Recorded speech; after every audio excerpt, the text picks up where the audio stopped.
السلام علیکم۔ آج کی ہماری کہانی کا عنوان ہے بدگمانی کی قیمت۔ سب ماؤں کی طرح میری والدہ کو بھی عارف بھیا کی شادی کا بڑا ارمان تھا۔ وہ انجینئرنگ کے بعد ایک اچھی کمپنی میں ملازمت کرتے تھے۔ اماں کا خیال تھا کہ یہی وقت ہے گھر میں بہو لانے کا۔ وہ بھائی سے شادی کا ذکر کرتی، عارف بھیا ٹال مٹول سے کام لینے لگے۔ دراصل وہ اپنی پسند کی لڑکی سے شادی کرنا چاہتے تھے۔ ابھی تک ان کی نظروں کے سامنے ایسی لڑکی نہیں آئی تھی جو انہیں پسند آ جائے۔ ایک دن ہمارے ایک رشتہ دار ملنے آئے۔ والے مہمانوں میں فیصل صاحب کی بیگم کے ساتھ ان کی بیٹی صوفیہ بھی تھی۔ قدرت کہ یہ لڑکی پہلی نظر میں میرے بھائی کو پسند آ گئی۔ خدا کی قدرت کہ یہ لڑکی پہلی نظر میں میرے بھائی کو پسند آ گئی اور اتفاقاً امی اور ہم بہنوں کو بھی پسند آئی۔ اماں نے اس کی ماں سے باتوں باتوں میں ذکر کیا وہ اپنے بیٹے کے لیے کسی اچھے اور شریف گھرانے کا رشتہ ڈھونڈ رہی ہیں۔ آنٹی رابعہ یہ سن کر خوش ہو گئی، کہنے لگی تمہارا بیٹا تو لاکھوں میں ایک ہے، اتنا اچھا اور قابل لڑکا چراغ لے کر ڈھونڈیں گے تو بھی نہیں ملے گا، کے لیے لڑکیوں کی کیا کمی۔ پھر کہنے لگی جب اللہ بات بنانا چاہے تو ایسے ہی منٹوں میں بن جاتی ہے۔ یہاں بھی ایسا ہی معاملہ ہوا، فوراً رشتہ طے ہو گیا۔ یہ کوئی غیر نہیں تھے، دیکھے بھالے قریبی رشتہ دار تھے۔ صوفیہ کی ماں کی ماموں زاد اور ان کے شوہر ابا کے رشتہ دار تھے۔ اماں اس کے لیے بھی خوش تھیں کہ لڑکی کو ان کے بیٹے نے خود پسند کیا تھا۔ تبھی منگنی کی تاریخ رکھ لی گئی۔ صوفیہ ماشاءاللہ بہت خوبصورت تھی۔ عارف بھائی کو تو ایک نظر میں پسند آ گئی۔ انہوں نے فیصلہ کر لیا کہ شادی اسی سے کریں گے۔ والدہ کو بھی بتایا، وہ واقعی خوش قسمت ہوتے ہیں جن کی مراد پل بھر میں پوری ہو جائے۔ لہٰذا عارف بھائی بھی خوش قسمت تھے، مگر یہ ان کی نادانی تھی کہ آگے چل کر سچے موتیوں بھرے تھال کو ٹھوکر مار دی۔ منگنی کی رسم کے لیے بات ہو رہی تھی، مگر بھائی نے منگنی میں وقت ضائع کرنے کو بہتر نہ جانا۔ امی سے بولا کہ اماں کیا خبر مجھے سعودی عرب جانا پڑ جائے، کمپنی والوں کا ایسے ہی ارادہ ہے، لہٰذا آپ وقت ضائع نہ کریں، جلدی سے میرے سر پر صحرا دیکھنے کا ارمان پورا کر لیں۔ اماں نے منگنی کے بجائے شادی کی تاریخ مانگ لی۔ وہ لوگ بھی شاید منگنی کے اخراجات سے بچنا چاہتے تھے۔ یوں ایک ماہ بعد صوفیہ میری بھابھی بن کر ہمارے گھر آ گئی۔ وہ واقعی اچھی لڑکی تھی۔ میرا بھائی اس سے شادی کر کے بہت خوش تھا۔ صوفیہ نے انہیں ایسی قدر و عزت اور اتنا پیار دیا کہ شاید ہی کسی خوش قسمت کو ایسا پیار نصیب ہوا ہو۔ شادی کے 8 دن بعد دونوں ہنی مون منانے چلے گئے۔ اسی طرح گھوم پھر کر 15 دن بعد گھر پہنچے۔ اسی شام بھائی صوفیہ کو لے کر اس کے میکے والوں سے ملوانے کے لیے گئے۔ تبھی ان کی سالی نے بتایا کہ عارف بھائی ہماری امی نے شادی کا دفتر کھولا ہے، وہ کسی کے گھر اس سلسلے میں اپنے ملنے والی کو لڑکی دکھانے گئی ہوئی ہیں۔ یہ سن کر بھائی سوچ میں پڑ گئے کہ اللہ نے ہماری ساس کو کیا کچھ نہیں دیا، پھر انہیں ایسا کاروبار کھولنے کی کیا ضرورت پڑ گئی۔ اگر یہ سماجی خدمت ہی کرنی ہے تو خاموشی سے بلا معاوضہ کی جا سکتی ہے، شادی دفتر کھولنے کی کیا ضرورت تھی۔ اس بات پر بھائی کو غصہ آ گیا، وہ جذباتی ہو گئے۔ ابھی وہ اسی کیفیت میں بیٹھے ہوئے تھے کہ ساس صاحبہ تشریف لے آئیں۔ بیٹی اور داماد کو گھر میں دیکھ کر خوش ہو گئیں۔ عارف بھیا کا موڈ آف ہو چکا تھا۔ ساس نے پوچھا، کیا بات ہے عارف، کیوں اس طرح منہ لٹکائے ہوئے بیٹھے ہو؟ ان کا یہ کہنا تھا کہ بھائی نے ساس اور سالی کو برا بھلا کہنا شروع کر دیا۔ آپ عزت دار ہو کر دوسروں کے دروازے پر بھٹکتی ہیں، کیا گھر میں عزت سے بیٹھنا آپ کے لیے مشکل ہے؟ اللہ کا دیا ہوا آپ کے پاس ہے، پھر چند ٹکوں کے لیے دوسروں کے ہمراہ پھرنا کیا آپ کو اچھا لگتا ہے؟ اس میں کون سی شان بڑھتی ہے؟ آپ نے شادی دفتر کھول لیا، غرض جو ان کے منہ میں آیا کہہ دیا، حالانکہ ان کو کوئی حق نہیں تھا کہ وہ اس طرح اپنی خوشی کے ذاتی معاملات میں مداخلت کریں۔ انہیں تو اپنی بیوی سے غرض ہونی چاہیے۔ داماد کی طرف سے ان اعتراضات کے اظہار پر آنٹی کو غصہ آ گیا۔ انہوں نے میرے والدہ صاحبہ کو بلا کر خوب سنائی۔ کہنے لگی، عارف کو ہمارے معاملات میں اپنی رائے، اپنی پسند کو مسلط کرنے سے قبل سوچنا چاہیے تھا، اول تو اسے دخل اندازی ہی نہیں کرنی چاہیے تھی۔ اس پر امی نے جواب دیا، عارف آپ کا بیٹا ہے اور بیٹے کو حق ہوتا ہے کہ وہ گھریلو معاملات میں اپنی رائے اور پسند اور ناپسند کا اظہار کرے۔ وہ تو یہ کہہ کر واپس آ گئی، مگر گھر آ کر بھائی کو بہت ڈانٹا، تم کون ہوتے ہو ان لوگوں پر اعتراض کرنے والے؟ شادی کو 8 دن بھی نہیں ہوئے اور ناچاکیاں شروع ہو گئیں، خبردار آئندہ ایسی حرکت نہ کرنا۔ عارف نے اماں جان سے معذرت کی اور وعدہ کیا کہ آئندہ ایسا نہ ہوگا۔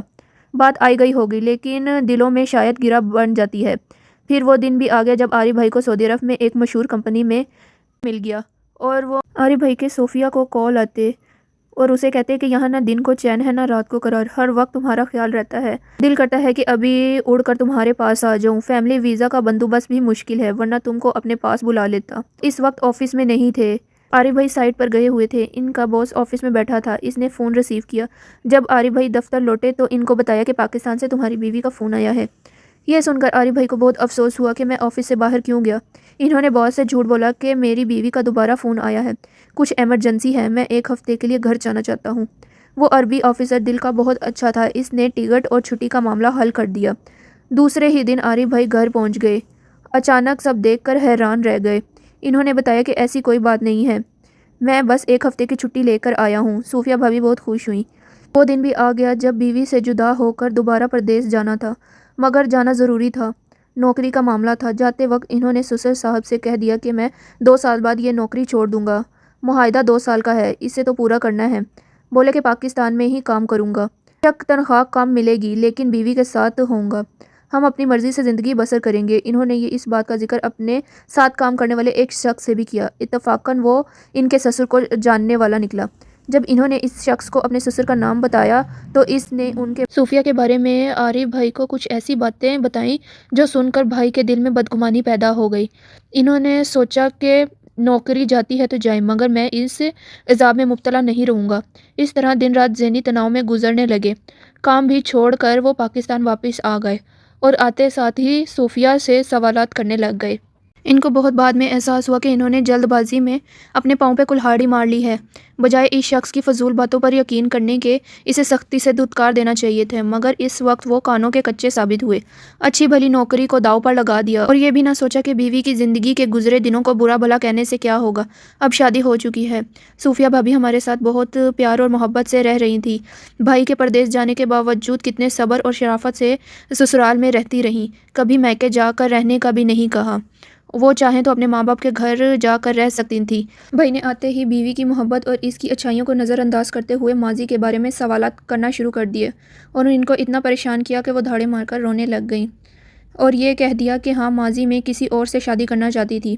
اس بات کو اعتراف اور قرار سمجھتے ہوئے بھائی نے کہا، اچھا تو یہ بات ہے، تم مجھ سے معافی مانگو اور سچے دل سے کہو کہ اب ماضی کی کسی یاد کو ذہن میں نہیں لاؤ گی۔ جب تک تم اپنی ماضی کے بارے میں اصل بات نہیں بتاؤ گی میں تم کو معاف نہیں کروں گا۔ وہ یہی کہہ رہی تھی، کیا بتاؤں، کیا سننا چاہتے ہو؟ ماضی تھا، ختم ہوا، ماضی تو بھلانے کے لیے ہوتا ہے، میں نے بھی بھلا دیا، آپ مل گئے تو مجھے سب کچھ مل گیا۔ میرا ماضی بے داغ ہے، میں ان لڑکیوں میں سے نہیں ہوں جو شادی سے قبل کسی غیر کی طرف نہیں دیکھتی، آپ یقین کریں یا نہ کریں۔ بھائی نے مگر یقین نہ کیا، یہ ان کی کم عقلی تھی، انہوں نے اپنی بیوی کو خوب رلایا مارا بھی۔ تب امی نے اپنے بیٹے کو خوب برا بھلا کہا، انہوں نے بیوی کو معاف نہیں کیا لیکن اس کو بات بات پر طعنے دینا ان کا معمول بن گیا، جب وہ روتی تو یہ اسے منانے لگتے۔ اس طرح یہ چکر چلتا رہا، مگر بھائی نے ایک دن بھی بیوی کو دل سے معاف نہیں کیا تھا۔ ان کی محبت بھی ان کے دل میں تھی، نہ جانے پھر ان کو کیا ہو جاتا تھا۔ وہ اتنی اذیت پسند ہو گئے تھے کہ انہیں جانتے ہوئے کہ تمہیں ماضی میں اپنا کوئی کزن پسند تھا، تمہارے ساتھ نبھا رہا ہوں، مجھے لگتا تھا کہ بھائی یہ باتیں صوفیہ کو دبا کر رکھنے اور اس پر رعب جمانے کے لیے کرتے ہیں، حقیقت سے ان باتوں کا کوئی تعلق نہیں۔ وہ بیوی پر رعب جمانے کے چکر میں خود اپنے بنائے ہوئے جال میں پھنس گئے۔ اب یہ ضد ہو گئی تھی کہ میری بیٹی کو طلاق دو، مگر آنٹی نے منع کر دیا، بولیں اس سے پہلے تو تم ہماری بیٹی پر کچھ اور طرح کے الزام لگا کر اسے چھوڑ دو، ہم آج ہی طلاق لکھ کر دو۔ خاصا ہنگامہ ہوا، امی ابو نے بھی بہت کوشش کی کہ صلح ہو جائے، مگر بے سود۔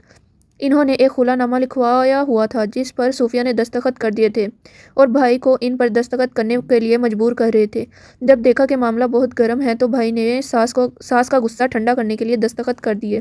ان کا خیال تھا کہ جب ان کا غصہ ٹھنڈا ہو جائے گا تو منتیں ترلے کر کے منا لیں گے، کیوں نہ کہ وہ سمجھتے تھے کہ محض دستخط کرنے سے طلاق نہیں ہوگی جب تک شوہر اپنے منہ سے طلاق کے الفاظ 3 بار نہ کہہ دے یا شرعی طریقے سے نہ دے۔ حالانکہ صوفیہ سب رشتہ داروں سے دباؤ ڈال کے عارف بھائی سے پہلے 3 بار طلاق، وہ انگاروں پر جاگتے اور کانٹوں پر سوتے تھے۔ ان کو اپنے کیے کی بہت بڑی سزا مل گئی، وہ ایسے بد نصیب باپ بنے جس نے اپنی بچی کو کبھی نہیں دیکھا، اتنی اچھی اور پیاری بیوی محض بدگمانی کی وجہ سے گنوا دی، اپنی جنت جیسی ازدواجی زندگی کو خود ہی آگ لگا دی۔ ہماری کہانی پسند آئے تو لائک، شیئر اور سبسکرائب ضرور کیجیے گا تاکہ میری نئی آنے والی ویڈیو کا نوٹیفیکیشن آپ تک ضرور پہنچ سکے۔